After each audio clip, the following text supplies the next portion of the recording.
Happy Monday morning. It's a misty fall day. Got some leaves on the ground. A little bit of a morning commute traffic. It's like 8:30. We're about to do Good Morning Clay Share. Look how beautiful my maple's going. I showed it yesterday.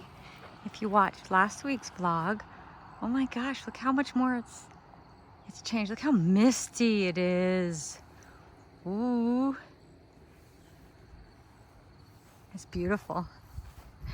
Mornings like this are great if you go for a ride because you'll have the autumn color and then the mist and the sun peeking through, and it's just magical. It's a great time to come to Vermont. If you've never been here to visit, come in September. Mid-September is best. All right, gonna go do Good Morning Clay Share. We're talking all about Open Studio, which is in less than 3 weeks. So here are almost all the pots from the 4 kiln opening that I did. I know, 4 kilns. I'm not doing that again. So if you want to see the complete thing, you can go watch that video. It's up on ClayShare. And also, I think I put on my YouTube channel. So it's just a live recording. There's a lot of stuff in here. We got some Christmas stuff. Got just some cute things happening with the jam and toast and the sushi plates. Got some nice summer things. Got some cute fall things. Got a couple haunted houses. Tested out the new Spectrum floating glazes, which I'll be doing a separate video on that as well. Glazed the moon phase pieces that I had left to glaze. Did this cute Halloween tray. More cute Halloween mugs. This super sweet plate. More things. So many things. Oh my gosh. So many things. So great kiln opening. I'm really happy. Lots of fabulous things came out of there. Loving the new Spectrum glazes, especially the sunrise. That is beautiful. So today what I have to do, one, I have to move the camera gear back because we pulled it over for doing the kiln opening. So I gotta take care of that. 2, what I have to do first thing this morning, right now, bright and early, is glaze this. This is this week's primetime class for premium members. So if you're watching this on YouTube, you're not going to get this. This is only for members that have signed up on clayshare.com or downloaded the ClayShare app. So this is one of our full-length premium classes. Actually, I'm going to be doing this during primetime on Wednesday night. So it'll be one of our recorded live classes. But I'm going to teach you how to make this fabulous mushroom planter. So this is going to get glazed this morning. There's also a mini version. So cute. I'm only going to glaze the big one. I'm going to save the mini for glazing during the class. But I will definitely share how to glaze it with everybody in the class. So this is a really fun one. You can look down inside. It's got a drain hole. So if you don't put a drain hole in it, it's just a really nice pot that you can just use as something decorative in your life or a vase. And then, oh, this is the other haunted house. So I've got kiln shelves everywhere, and I'm just gonna stack those. Because they have alumina hydrate on them, I don't want to turn them vertically and lean them up against one of the kilns like I often do. So I'm just gonna quickly stack them. You see I have the post still on the bottom of the kilns.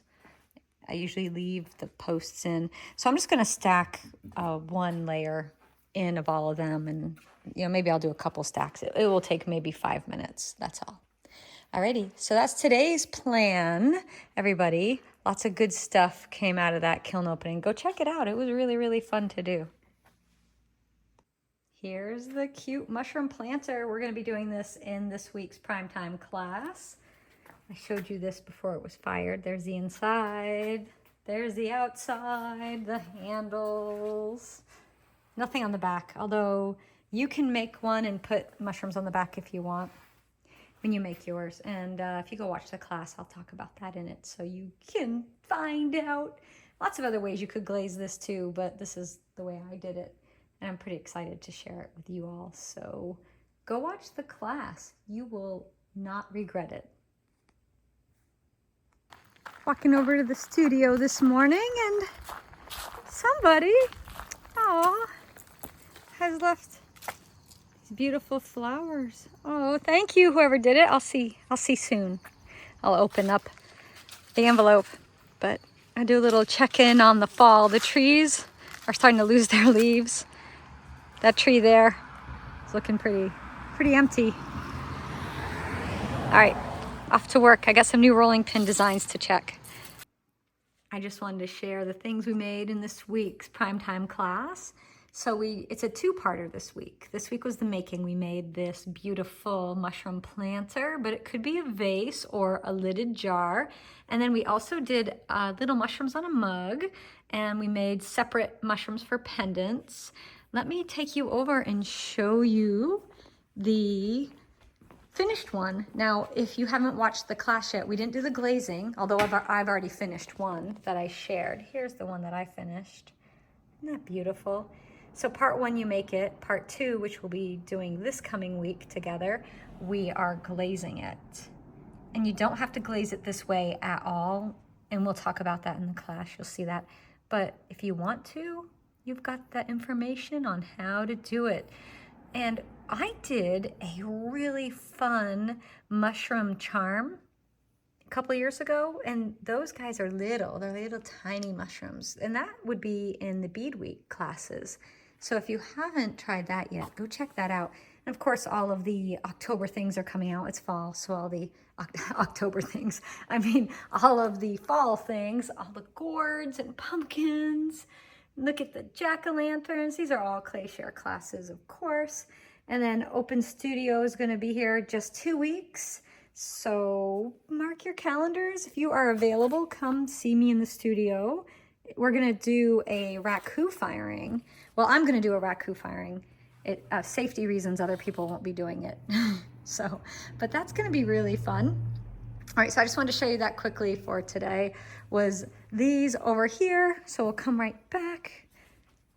It was these over here, these awesome mushroom pieces.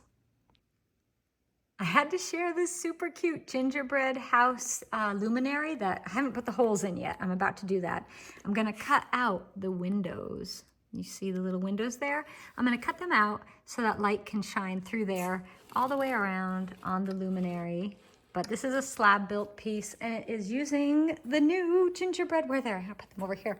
The new gingerbread house 7. So there's a 7-inch one.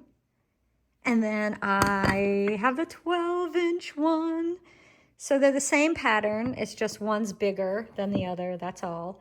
And here is the 7-inch, which was what was on that luminary I showed you.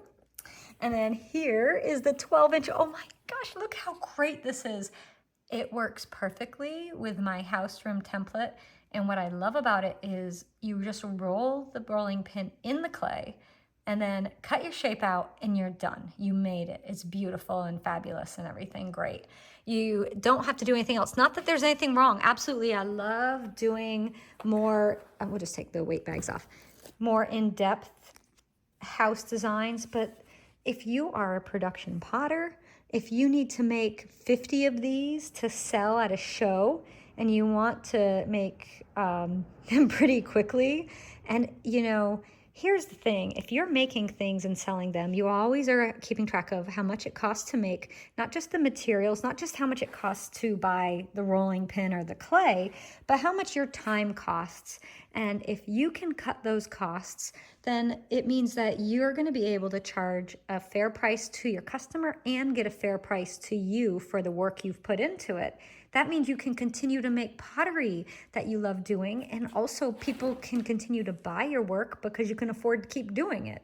So it's a win-win all the way around. So this is the kind of thing that when I was a production potter that I would do. You're not looking for shortcuts so much as just working smarter, because we only have so many hours in the day to get work done. So this is a great way to make plates with these rolling pins. So also, I showed you the small one. Well, here's the 12-inch. I have to back it out so you can see. And I didn't cut this one out because this is going to be a flower vase. I really want a gingerbread house that I can put either some pine boughs in there, or I can get some really beautiful flowers in there. I don't want it to be a luminary, but the one next to it is a luminary. I cut circle holes, but now I've decided next time I'm not going to cut circles. I'm going to actually cut, like I said, the window shapes. And then if you look at the side here, you see down in there, I cut some holes in the shingles. Sadly, my piece started drying too quickly, so I couldn't put more holes in, but next one. The other thing you'll notice is this one's got a peak in it. Well, my clay was a bit wet, so mine's a little wonky. You might make one that won't be so wonky, I hope. If you wait for your clay to dry a little bit, and I'll do a tutorial on it, don't worry. But it's fabulous because you cut this section here and here and here and here on the front and on the back, and then you fold those in like this, and you make a house luminary. Like it doesn't have a bottom so that you can put it on a candle. I prefer to use LED candles, but if you want to use a open flame, it's not open anymore because it's inside that. And I would just put, if you're using a wax candle, I would make a bottom plate. And of course I'll do a tutorial on all of this. You know I'm gonna. But you can see things, this is when I get creative in the studio. Stuff like this happens and things go everywhere. So I had to share that with you. This is the perfect dryness now. It's a good dry leather hard. So I'm gonna go in and cut out the windows, but you can see how cute is that? The little house. And there's the front right there. And then there's a side and there's a front. So cute. This one actually, so funny thing is usually there are 4 panels, a front, a side, a back, and a side. But this one, I made it a little bigger. We've got a front and another front. So 2 fronts. Actually, those are both the back. There's the side. This one's the real front of the piece. Anyhow, luminaries. I'm pretty excited. And I'll share more about these over the coming weeks.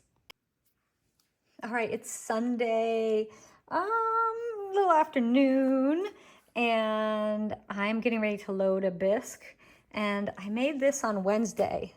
This is a big thing, to make it on Wednesday and try to bisque fire it on a Sunday.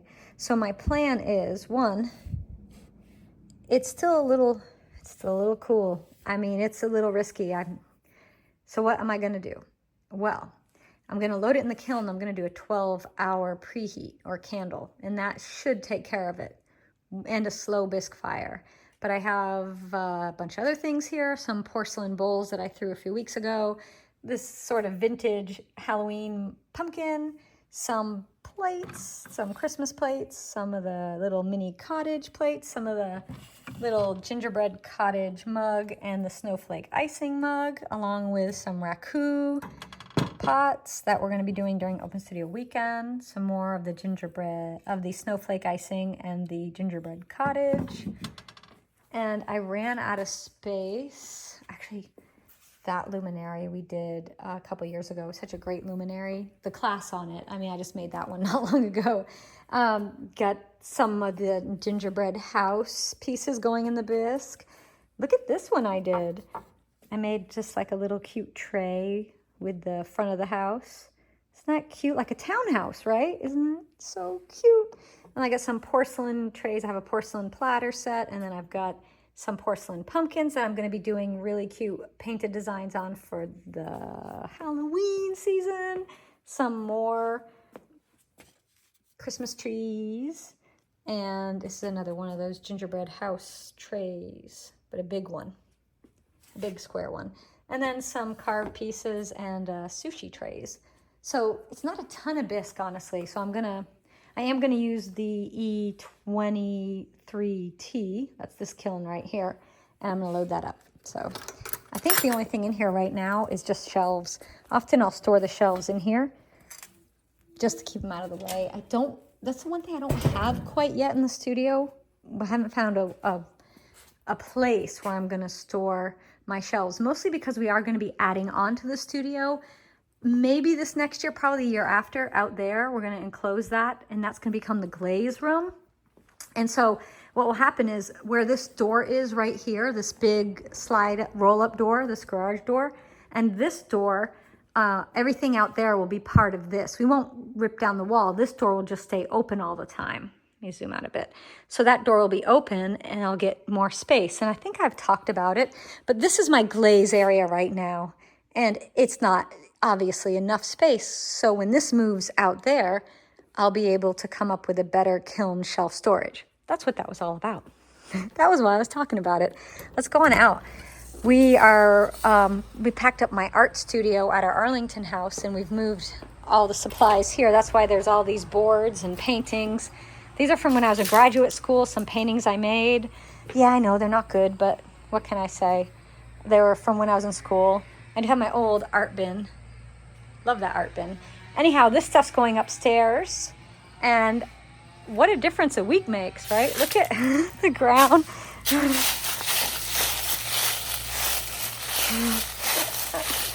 The leaves are falling.